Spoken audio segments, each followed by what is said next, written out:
온전하여 책망할 것이 없는 사람이라는 제목으로 말씀을 나누면서 은혜를 같이 하려고 합니다. 먼저 여러분 축복하고 싶어요. 하나님 보시기에 좋은 일꾼들 되시기를 축원하고 축복합니다. 우리 한번 옆에 분들하고 손을 들어서 인사하는 게 성경적으로 보니까 축복하면서 인사할 때 손을 들어 축복하더라고요. 성경을 읽으면서 그렇지, 우리가 뭐 반가울 때 할렐루야 그러기도 하고, 믿음의 사람들은 안녕하세요 뭐 이렇게 손을 흔들고 빠이 뭐 이렇게 흔들고 그러는데, 성경적으로 보니까 손을 들어 축복하고 라는 말이 있어요. 그래서 인사할 때 뭐 우리 한국식으로는 고교 숙여 인사하지만 우리 반가울 땐 손도 들잖아요. 그런데 성경적으로는 축복할 때 손을 든다라고 하는 말씀이 참 많더라고요. 우리 손을 들고 한번 축복해 볼까요? 교회에서나 가정에서나 복된 일꾼 되시기를 바랍니다. 우리 한번 손 들어서 교회에서나 가정에서나 복된 일꾼 되시기를 바랍니다. 복된 일꾼 되시기 바랍니다. 우리 사랑하는 성도님들, 복된 일꾼들 되시기를 바랍니다. 살아가다 보면요, 누구나 할 수 있는 일도 있지만 아무나 할 수 없는 일도 참 많습니다. 요즘 시대가 참 좋아져서 옛날에 저희 대학 다니고 또 우리 교회에 가면 토요일 뭐 이럴 때 MIF 청년부 모임할 때 보면 그 동아리라고, 예전엔 서클이라고 그랬는데 요즘은 동아리라고 그러죠. 형님들 누나들, 청년부에 있는 형님들 뭐 사진반 그래가지고 사진 뭐 니콘 카메라 이런 거 큰 거 가지고 다니고, 어디 뭐 사진반에서 어디 갔다 왔다 그러면서 교회 오후에 그 청년부 성경 공부하는데 오고 그랬거든요. 근데 요즘에는요, 눈을 씻고 봐도 그렇게 뭐 니콘 카메라 뭐 이런 거 같은 거 큰 거 막 가지고 다니는 분들이 거의 없어요. 왜 그런지 아세요? 스마트폰에 다 카메라가 요즘 화소가 높아가지고 누구나 다 어디 모임 가면은 다 인증샷이에요. 왔다 갔다 하고 인증샷 카메라 찍고 막 그래요. 그런데 사진전을 카메라 찍고 하는 분들이 그렇게 많지는 않더라고요. 사진 찍는 분들은 참 많은데, 인증샷 하는 분들은 참 많은데, 작품으로 남기려고 전시할 정도의 사진을 찍는 분들은 그리 많지 않아요. 물론 스마트폰으로 예쁘게 사진 찍는 법 이런 거 인터넷 보면 있더라고요. 사진을 밑에서 찍어야 되고 앞으로 각도를 좀 숙여야 되고, 그 정도는 저도 알아요. 그런데 전시할 만큼 작품을 만들려고 그러면 자신은 없어요. 자, 요즘에 다이어트 한다는 사람들도 참 많아요. 제가 다이어트를 했더니 우리 교회 다이어트 붐이 막 일어나잖아요. 다이어트 한다고 막 그러는데 저마다 몇 킬로씩 좀 빼보겠다고 그러고 노력하시는 분들 많이 있는데, 그 목표에 달성을 해도요, 이게 참 쉽지 않더라고요. 유지하기도 참 쉽지 않아요. 제가 다이어트를 해보니까 유지하는 게 더 어려운 것 같아요.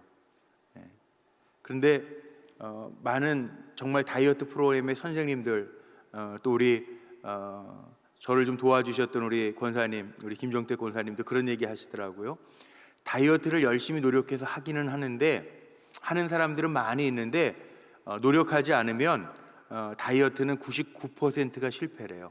그러니까 늘 신경 쓰면서 살아야 돼. 먹는 거에 신경 쓰면서 살지 않으면 나이 들수록 신진대사가 잘 안 되기 때문에 살찔 수밖에 없다는 거예요. 이게 제가 거저 알려드리는 아주 비법입니다. 그러니까 먹는 것도 조심해야 돼. 다이어트는 누구나 할 수 있는데 계속 유지하는 사람은 많지 않아요. 최근에요, 주식 투자하는 사람들도 참 많아요. 우리 교회 안에도 많은 것 같고, 청년들, 제가 요즘에 신방하는데 청년들 가운데에도 웬만한 청년들은 또 주식, 뭐 코인 이런 것까지 다 하더라고요. 뉴스에 보니까 서학개미, 그렇죠? 미국 주식, 서양 주식을 하는 사람들을 서학개미, 개미군단인데 서학개미라고 하는 이름도 있어요. 우리 청년들도 제가 한 달에 한 번씩 지금 울타리 신방을 하는데, 우리 청년들도 주식 투자하는 친구들이 있는데, 정작 전공을 경영학을 하고 뭐 하면서 투자해도 정작 주식 투자로, 그래서 제가 재미 좀 봤냐 물어봤더니요, 그래서 재미 본 친구들은 별로 없어요. 주식을 하는 사람은 많은 것 같은데 수익을 많이 내는 친구들은 거의 없어요. 세상에는요, 누구나 참여할 수 있고 할 수 있는 일들은 많이 있는데 아무나 할 수 있는 일이 많은 거는 아니더라고요. 특별한 자질도 있어야 되고 능력도 있어야 되고 보는 눈도 있어야 되고 또 준비도 있어야 되고 또 그 준비에 따르는 노력도 있어야 일들이 되더라고요. 영적인 일들도 마찬가지입니다. 영적인 일도요, 제가 목회하면서 이렇게 성도님들을 보면 되는 대로 신앙생활하면서 되는 일은 거의 없어요. 영적인 일은요, 어떻게 보면 피 튀기는 싸움과 같아요.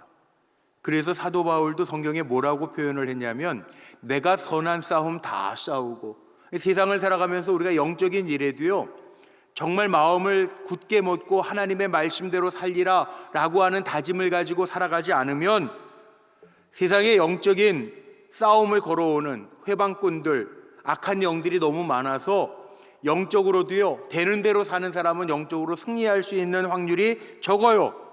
우리가 마음 먹기는 하나님 앞에 부르심 받고 하나님이 세우셨으니까 잘 살아야지 그러고 마음 먹지만 회방하는 일들이 얼마나 많은지 몰라요. 특별히 영적인 리더를 세우고 하나님의 일꾼으로 오늘 말씀의 제목처럼 책망받을 것이 없는 온전한 일꾼으로 세워지는 사람이 많지 않아요. 제가 신학대학 들어갈 때도 그렇고 대학원에 들어갈 때도 그렇고요,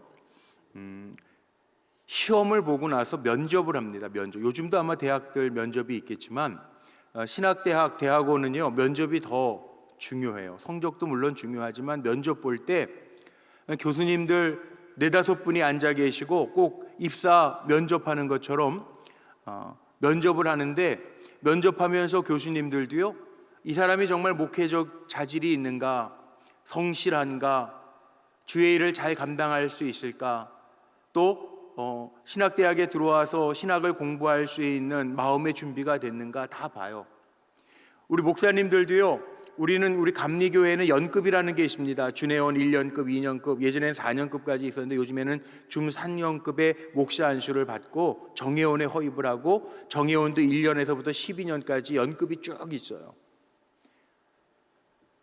준회원 때는요, 준 1, 2, 3 정회원 허입할 때까지는 해마다 자격심사라고 하는 게 있습니다. 목사님들이 심사를 해요. 정말 10대분의 목사님들이 한 분의 전도사님들 안수받기 전까지 매 해마다 품행 통과라고 그러죠. 자격심사를 한단 말이에요.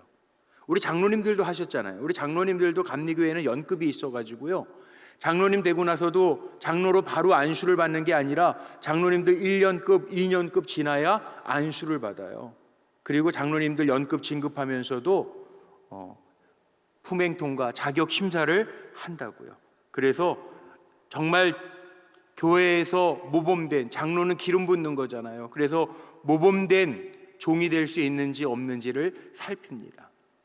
영적 지도자가 중요하기 때문에 그렇죠. 영적 지도자만 중요한 건 사실 아니에요. 지도자는 다 중요해요. 리더들은 다 중요합니다. 물론 오늘 내일 사전투표라고 하는 게 있어서 오늘도 잠시 뉴스를 보니까 10몇 프로, 저 제일 많은 곳은 전북 쪽이 17%가 사전투표를 오늘 첫날 마쳤다라고 하는 뉴스를 잠시 봤는데요. 투표, 민주주의로 일꾼들을 뽑는데 투표하잖아요. 국민투표하면서 하는데 정치 지도자 뽑는 것도 참 중요하죠. 리더 뽑는 거. 물론 저도 오늘 투표를 마쳤는데요, 새벽기도 마치고 투표했는데 투표가 8장이더라고요. 투표 용지가 8장을 주더라고요. 사람들마다 어느 당 찍어야지 그리고 결정한 분들은 쉽게 찍겠지만 도무지 모르겠어요. 이름만 봐가지고는 누가 정말 일할 만한 일꾼인지도 모르겠더라고요. 그 보내주는 공보 가지고도 잘 모르겠더라고요. 검증이 된 사람인지 아닌지도 잘 모르겠어요. 잘 뽑아야 되는데 지도자는. 그런데 교회에서 영적 리더를 뽑을 때에는 더더욱 중요하다는 거예요. 보통 한번 생각해 보세요. 목사가 돼도 요즘에 목사 재교육이라고 하는 프로그램들이 많이 있습니다만 우리 교회 안에서 장로님들만 돼도요, 교회 안에 있는 프로그램 참여하라 그러면 내가 장로인데 이거 참여해야 돼 말아야 돼 고민들 많이 하시더라고요. 교회는 졸업이 없어요. 우리가 늘 점검하면서 하나님 앞에서 내가 신실한 종인가, 목사도 마찬가지고 장로님들도 마찬가지고요, 권사님들도 마찬가지예요. 우리가 정말 책망받을 것이 없는 온전한 일꾼인가를 늘 점검하지 않으면 우리가 살아가는 동안에는 공중권세 잡은 악한 영들이 있어서요, 우리가 잘못하면 걸려 넘어지기가 참 쉬워요. 그래서 교회들이 시험 들 때 보면 집사님이나 평신도가 시험 들었다고 교회가 흔들리지 않습니다. 그런데 목회자나 장로가 시험 들거나 문제가 생기면요, 그 교회는 어려움이 있더라고요. 그래서 늘 우리가 신앙생활에는 사도 바울의 고백처럼 온전히 섰다함이 아니요, 늘 자기를 돌아보지 아니하면 책망받을 수도 있고요, 세상 사람들에게 비난받을 수도 있어요. 영적 지도자는 더더욱 그래요. 우리는 성경을 읽으면서 예수님께서 어떻게 영적 지도자를 세우셨는가를 봐야 되겠는데, 주님께서도요, 나 세워주세요, 자원하는 사람을 세운 것이 아니에요. 주님이 먼저 보시고 부르십니다. 안드레도, 시몬 베드로도, 마태도 나를 따르라. 그리고 순종하는 걸 보시고요, 훈련시켜 가면서 주님의 제자를 삼으세요. 우리도요, 내가 순종의 훈련이 되어 있는가? 성경은 66권을 다 읽어보면 정말 요약할 수 있는 것, 우리가 성경 읽으면서 요약할 수 있는 거 있어요. 성경 우리 읽으면서요, 난 한 번 읽었다, 두 번 읽었다, 세 번 읽었다, 네 번 읽었다, 나는 백독했어, 그게 중요한 게 아니에요. 하나님의 말씀을 읽으면서 정말 중요한 것은 내가 하나님의 말씀을 읽고 내가 순종하고 있는가, 내가 하나님의 말씀을 읽으면서 하나님이 원하시는 성결한 삶을 내가 살아가고 있는가, 이게 더 중요한 거예요. 성경 아무리 100번 읽어도 하나님의 말씀에 순종하지 않는다면 말짱 도루묵이에요. 도루묵. 하나님의 말씀을 읽으면서도 하나님의 말씀, 주신 말씀대로 성결하게 살아내지 못하면 이건 그리스도인이 아니에요. 우리는 주님 말씀하시면 내가 나아가리다, 주님 말씀 받고 우리 말씀대로 붙잡고 기도하잖아요. 그런데 성경 그걸 꽉 짜면 예수라고 말하는데 성경을 꽉 짜면 예수죠. 예수, 복음이죠. 그런데 그 뭐예요? 예수님 닮은 삶을 살라는 거죠. 거룩한 삶을 살라는 거죠. 예수님처럼 순종하는 삶을 살라는 거죠. 그래서 저는 성경을 요약하라고 그러면 두 단어로 요약할 수 있을 것 같아요. 정말 말씀에 내가 순종하는가, 그리고 내가 말씀대로 성결한 삶을 살아가는가. 이걸 살아내지 못하면 책망받을 일꾼이 돼요. 제가 늘 그런 얘기 하잖아요. 정말 저는 그런 기도 하는데요, 하나님 앞에 칭찬받는 종 되게 해주세요. 그 기도 하거든요. 책망받는 종이 있기 때문에 칭찬받는 종 돼야 되잖아요. 그래서 우리가 늘 점검해 봐야 돼요. 초대교회에도요, 일꾼들을 세우면서 우리가 너무나도 잘 아는 말씀, 사도행전 6장 3절의 말씀 있잖아요. 7 집사를 세울 때 기준이 분명하거든요. 성경에는요, 흐리멍텅하게 얘기하지 아니하고 분명하게 우리에게 얘기해 주는데, 사도행전 6장 3절 말씀에 보면 어떤 일꾼들 세우라고 그랬어요? 초대교회에서 형제들아, 너희 가운데에서 성령과 지혜가 충만하여 칭찬받는 사람을 택해라. 여기 기준이 분명해요. 성령과 지혜가 충만해야 되는, 성령, 하나님의 영으로 충만해. 악한 영이 있으면 안 돼요. 성령과 지혜가 충만하여, 지혜가 있어야 되는데, 지혜는 하나님이 주시는 거예요. 하나님 주시. 내가 만들어내는 세상적인 지식이 아닙니다. 내가 습득하는 지식이 아닙니다. 분별할 줄 아는 하나님의 주시는 지혜입니다. 성령과 지혜가 충만하여 칭찬받는 사람 택해라. 칭찬받는 사람. 사람들에게도 칭찬받아야 되고 하나님께도 칭찬받는 종들이 돼야 돼요. 이게 교회 안에서 세우는, 사람들을 세우는, 하나님의 일꾼들을 세우는 성경의 법칙, 하나님의 법칙이에요. 그러니까 신앙의 모범이 될 만한 사람, 성령과 지혜가 충만하고 교회 안에서는 신앙생활이 그렇게 눈으로 볼 때 저분은 참 성령 충만해, 지혜로운 분이야, 이렇게 인정받아야 되고, 또 칭찬받는다, 교회의 덕을 세우고 세상 사람들이 볼 때에도 인정해 줄 만한 사람을 세우라는 거예요. 그러면 나는 이미 세워졌는데, 나는 목사인데, 나는 장로인데, 나는 권사인데, 그럼 다 됐나요? 아닙니다. 우리는 점검해 봐야 돼요. 세워졌다고 다가 아니에요. 이미 선자는 섰다라고 조심하라는 거예요. 교만해지면 안 된다는 거예요. 교만해지지 않으려면 매 순간순간마다 자기를 볼 줄 알아야 돼요. 신앙생활에 왜 걸려 넘어지는가, 왜 교만함에 빠지는가 보면요, 나는 이 정도면 됐어 라고 하기 때문에 무너지더라고요. 그래서 신앙생활은요, 이미 온전해졌다라고 한 게 아니라 계속 주님을 바라보면서 수정하면서 가는 게 신앙생활이에요. 저는 우리 불꽃교회 성도님들의 삶이요, 수정하면서 말씀으로 수정하는 거죠. 어떤 기준을 내 경험으로 맞추는 게 아니라 하나님의 말씀에 비추어서 맞추어서 하나님의 말씀이 기준이 되어서 그 말씀대로 수정하며 갈 때 온전한 그리스도인이 된다는 거죠. 제가 기억나는 게 2005년도였던 것 같아요. 제가 2002년도서부터 2011년도까지 캐나다에 있었거든요. 캐나다 목회를 하는데 2005년도에 그때 우리 원로 목사님, 우리 전영재 감독님하고 2005년도에 안식년을 하신다고 그래서 저랑 2달을 바꿔가지고, 저 정자동에 있을 때 2달 동안 우리 감독님하고 저하고 이렇게 안식년을 캐나다에 오셔서 지내시는 동안에 제가 한국에 우리 불꽃교회에 와서 8주간 설교했던 적이 있어요. 그때 디모데 후서를 가지고 하나님의 일꾼이라고 하는 주제를 가지고 제가 8번 설교했던 기억이 나요. 그때 2005년도에 한국에 있을 때 무슨 영화가 나와서 유행을 했냐 하면 그 이영애 씨가 나오는 친절한 금자씨, 혹시 아세요? 예, 친절한 금자씨라는 영화가 2005년도에 그때 한국에 유행을 했는데, 그 영화에 보면 이런 얘기가 나오죠. 어떤 얘기가 나오냐면 그 이영애 씨가 얼굴은 참 순수하게 생겼는데 그 이영애 씨가 감옥 생활하고 나오는데 그 여자 전도사님이 두부 사가지고, 이 감옥에서 나올 때 왜 두부를 먹는지 잘 모르겠는데 두부 사가지고 찬양대원들하고 같이 가서 그 나오는 이영애 씨를 영접해주면서 이제 죄 짓지 말고 예수 믿고 잘 살자라고 하는 얘기를 그 전도사님이 하는데, 이영애 씨가 똑바로 서가지고 한마디를 던졌죠. 네, 너나 잘하세요. 아시는군요. 예. 그래서 그게 유행됐던 기억이 나요. 그때 너나 잘하세요. 너나 잘하세요. 이 말이 좀 웃기잖아요. 너라고 하는 반말에 잘하세요, 존댓말이 합성돼가지고 좀 말 같지 않은 말인데 너나 잘하세요. 우습기도 하면서, 예? 정말. 예. 근데 그 영화 속에서 그 모습을 보면서 너나 잘하세요.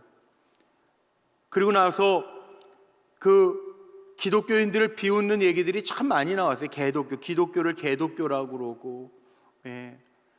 참 마음 아픈 얘기들이죠. 예, 너나 잘하세요.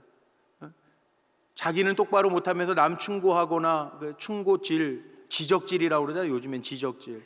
그러면은 뭐라 그럽니까? 기분 나쁘면 너나 잘하지 왜 나한테 그래? 너나 잘하세요. 지금도 그런 말을 우리가 쓰잖아요. 너나 잘하세요. 한마디로 말하면 우리 기독교인들이요, 나름대로 잘 산다고 하지만 어떻게 보면 세상 사람들의 눈에 볼 때 많이 못 미치는 부분이 있을 수도 있어요.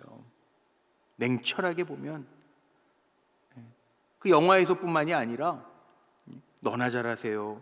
세상 사람들보다 못하고 더 조롱거리가 될 때가 참 많이 있다는 거죠. 그래서 그런 면에서 정말 잘해야 될 것 같아요. 너나 잘하세요. 이런 소리 들으면 안 되잖아요. 제가 목사여서 그런지 기독교인들 예수 믿는 사람이 왜 그래요, 목사님? 이런 질문을 많이 받아봤는데 절에 다니는 사람이 왜 그래요? 이렇게 저한테 묻는 사람은 없더라고요. 절에 다니는 사람이 없어서 그런지. 근데 우리가 한번 돌아봐야 돼요. 예수 믿는 사람이 왜 그러냐? 한번 보세요. 제가 이렇게까지 얘기하면 좀 죄송하지만 카톡 문자나 여러분 핸드폰에 문자 한번 보세요. 친구들이나 모르겠어요. 여러분들도 다 믿음의 식구들만 만나는지 모르겠지만 여러분들이 보내는 문자나 카톡의 메시지들이요, 세상 사람들이 볼 때 너나 잘하세요 라고 하는 말이 들을 만한 말들은 없는지 한번 보세요.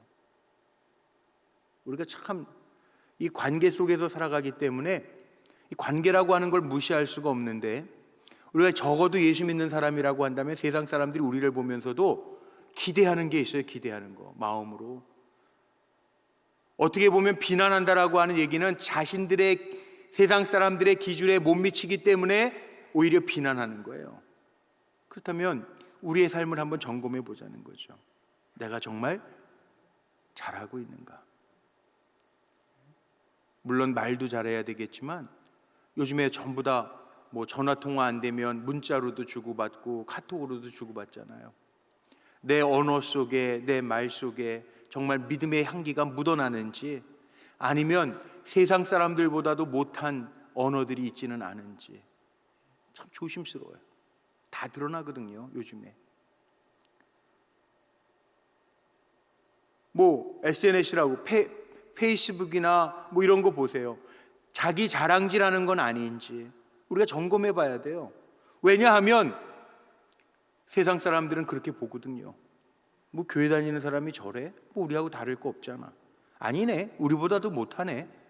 이런 소리 들을 수 있잖아요. 오늘 말씀 속에 분명하게 이야기하는 게 있죠. 영적 지도자는요, 책망받을 것이 없어야 돼요. 너나 잘하세요라는 소리 들으면 안 된다는 거예요. 참 두려운 거예요. 저도 말씀을 준비하면서 제게도 들려지는 하나님의 음성으로 제가 먼저 마음에 찔림을 받고, 주여 저도 잘하게 하옵소서 기도하는 마음으로. 오늘 말씀 보세요. 영적 지도자는 두 가지 점에서 책망받을 것이 없어야 되는데, 7절 말씀 볼까요? 7절에 이렇게 말씀하죠. 하나님의 청지기로서 책망할 것이 없고 제 고집대로 하지 아니하며 급히 분내지 아니하며 술을 즐기지 아니하며 구타하지 아니하며 더러운 이익을 탐하지 아니하며. 여기 개인 생활에도요, 책망받을 게 없어야 돼요. 하나님의 청지기래. 우리는 다 장로님만, 목사님만 청지기가 아니라 오늘 예배에 참여한 모든 분들, 아니 내가 예수 믿는다고 고백할 수 있는 모든 분들은요 다 하나님의 청지기예요. 청지기로서 책망받을 것이 없고, 청지기는요 자기가 주인이 아니라는 거예요. 오이코노모스라고 하는 헬라어를 쓰는데, 청지기라고 하는 말은 뭐냐 하면 종이에요, 종. 주인은 하나님이에요. 맡겨진 사람이에요, 맡겨진 사람. 그러니까 맡은 사람은 책망받을 것이 없이 감당해야 되고, 고집도 부리면 안 돼요. 고집대로 하지 아니하며 급히 분내지 아니하며 술을 즐기지 아니하며 구타, 폭력을 가하지 아니하며 더러운 일을 탐하지 아니하며. 이게 세상 속에서 살아가는 사람들에게 책망받지 않도록 해야 된다라고 하는 말이죠. 물론 법적으로도, 세상법적으로도 문제가 없이 살아야 되겠지만 도덕적으로나 윤리적으로나 자기 양심상의 거리낌이 없는 삶을 살아야 된다라고 하는 말이에요. 교회 다니는 사람이 왜 그 모양이니? 이 소리 들으면 안 된다는 거예요. 저는요, 저를 포함해서 우리 모든 성도님들이 하나님이 보시기에 칭찬하시는 종들 되기를 소망하고 기도합니다. 여러분들 그런 종들 됐으면 좋겠어요. 근데 칭찬을 넘어서 어느 날 기도하면서 제 마음에 그런 기도가 바뀌더라고요. 그래서 저는 그렇게 기도하잖아요. 하나님, 칭찬을 넘어서 하나님이 자랑하시는 종 되게 해주세요. 스데반처럼, 예? 사람들에게 핍박받고 돌에 맞아 죽어도 저들의 죄를 용서하여 주옵소서. 그리고 천국을 바라보는데 주님이 뻘떡 일어날 정도로, 주님이 맞이해 주실 정도로, 주님이 자랑해 주실 정도의 사람 되는 거. 사람들이 알아주는 것도 중요하지만 주님이 알아주시는 삶을 우리가 경주하면서 가는 성도들이잖아요. 그러니까 주님이 자랑하시는 자리에 저와 여러분이 있게 되기를 소망합니다. 그 예수 믿으면서 야, 정말 다르구나, 우리 목사님 다르구나, 우리 장로님 다르구나, 야, 우리 권사님 달라, 역시 달라, 예? 그래야 되잖아요. 그런데 안 그러면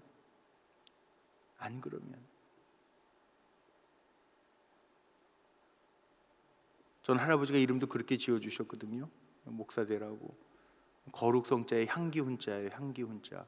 보통 사람들, 남자들은 희문자를 쓰거든요. 근데 저는 향기훈자를, 초두머리가 있는 훈자를 쓰셔서 향기훈자를 써요.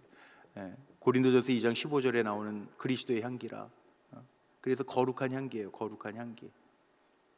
거룩한 향기가 되기를 늘 기도하는데, 내가 가는 자리에 거룩한 향내가 나면 얼마나 좋아요. 주님의 향기를 풍길 수 있는 사람. 우리 성도님들도 누구를 만나든지 그분 만나면 참 마음이 좋아, 따뜻해. 그럼 얼마나 좋아요. 그게 좋죠. 만나면 찝찝하고 만나면 기분 나쁘다고 그러면 그건 아니잖아요. 그런데 그걸 잘 못해요. 왜 그런가? 우리가 추구하는 게 행복이 아닙니다. 제가 책을 읽으면서요, 프란시스 쉐퍼라고 하는 사람이 이런 책을 썼어요. 우리나라 번역이 그렇게 번역이 되는데, 그러면 우리는 어떻게 살 것인가 라는 책인데요, 프란시스 쉐퍼라는 분이 썼는데, 그분이 뭐라고 이야기를 했냐면, 그 현대 그리스도인들을 비판하면서, 아마 여기 우리들 교회에 한번 붙어 있었던 슬로건이기도 한데, 그리스도인들의 삶은 행복이 아니라 거룩입니다. 근데 그 원본이 이 프란시스 쉐퍼라고 하는 분이 쓴 책에 나와 있는 내용이에요. 그분이 뭐라고 그랬냐면, 현대 그리스도인들의 문제점이 뭐냐 하면, 이게 행복을 추구하고 거룩을 추구하지 않기 때문에 문제라는 거예요. 그래서 이 쉐퍼라는 분은 뭐라고 이야기했냐면, 거룩을 찾는 사람들에게는 행복도 주어지지만, 거룩이 목표인 사람은 행복도 주어지지만, 행복만을 찾는 사람들에게는 이기심과 쾌락이 인생의 종국이 된다는 거예요. 인생의 끝에. 그러니까 행복이 우리의 목적이 아니고요, 우리는 거룩이 목적이에요. 그래서 레위기 성결법전 레위기에 보면 뭐라고 나옵니까? 레위기 11장에도 그렇고 19장에도 그렇고 19장 2절 11장에도 보면 말씀 나오는 것 중에, 하나님이 이스라엘 백성을 건져내시면서 나는 거룩한 하나님이라, 내가 거룩하니 너희도 거룩해라. 이 하나님의 요청이에요. 우리의 목표는, 그리스도인의 목적은요, 행복이 아니라, 우리가 거룩을 추구하면서 살면 행복은 따라오지만, 우리가 행복을 추구하면서 살면 우리의 종국도요, 이기심, 쾌락으로 빠질 수 있어요. 행복은. 그러나 우리가 하나님 앞에 거룩하게 살려고 몸부림치고 노력하면 행복은요, 하나님 먼저 주시는 거예요. 그래서 먼저 그의 나라와 의를 구해라. 그리하면 모든 것을 너희에게 더하여 주시리라. 예수님의 말씀이 그거예요. 저랑 여러분은요, 뭘 추구해야 되는 사람이냐 하면 거룩을 추구해야 되는 사람이에요. 거룩. 우리가 식사할 때 기도하죠. 우리는 식사할 때만 기도하는 사람이 되면 안 되고요, 늘 기도하는 사람 돼야 돼요. 뭘 선택할 때에도 하나님 어떻게 할까요?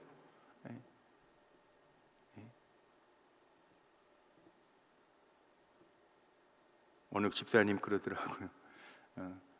건물을 올라가는데 하나님 엘리베이터를 탈까요? 걸어 올라갈까요? 아니, 소소한 것 같지만 정말 매 순간순간마다 기도하면서 하나님의 뜻과 섭리를 발견할 수 있는 훈련하는 건 좋아요. 나쁜 거 아니에요. 하나님 어떻게 할까요? 적어도 거룩을 추구하는 사람들이라면, 우리가 그 정도까지는 안 되더라도 매 순간순간 밥 먹을 때만 기도한다고 그게 끝이라고 하는 게 아니라, 늘 기도하는 삶을 우리가 살아야 되잖아요. 거룩을 추구하면서 살아야 되잖아요.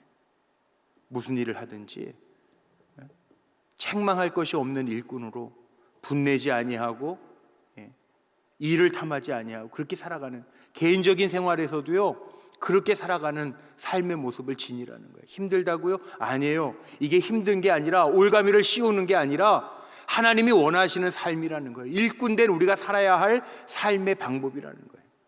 그리고 두 번째 나오죠. 5월달 가정의 달이기도 한데, 그래서 제가 이 말씀 전하는 건데, 오늘 말씀해 보세요. 일꾼들 가정생활도요, 책망받을 것이 없어야 돼요.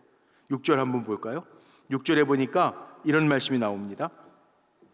6절 보세요. 책망할 것이 없고 한 아내의 남편이며 방탕하다는 비난을 받거나 불순종하는 일이 없는 믿는 자녀를 둔 자라야 할지니라.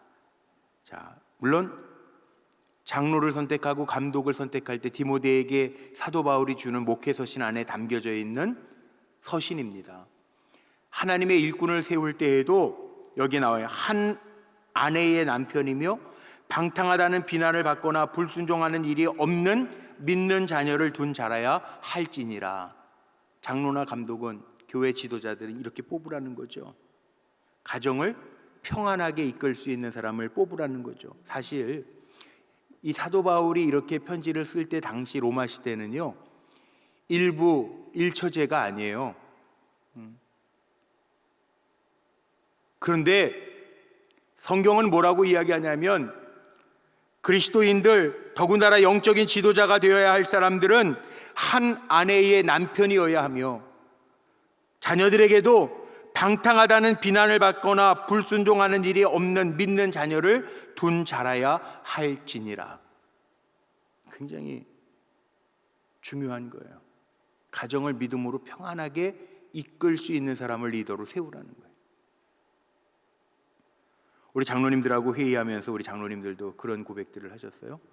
목사님, 우리 장로님들 세울 때 기도하고, 우리 맨날 연말에 가서 몇 달 전에 뽑지 말고 우리 미리 어떤 분이 장로 될 만한 분인가, 어떤 분이 주의 일꾼 할 만한 분들인가 상반기 전에 결정을 다 해서 상반기서부터 기도하면서 준비하면 좋겠습니다. 그래서 그렇게 하자고 우리 장로님들하고도 그렇게 얘기했고, 작년 당회 때 이미 선포했습니다. 이제 감리교회법에 따라 주의 일꾼들을 세우는데, 여기 나와 있는 것대로 감리교 교리와 장적에도 그렇게 나와 있어요. 권사님이 되고 장로님이 되려면 인과 기도가 안 된 가정은 안 되는 거예요.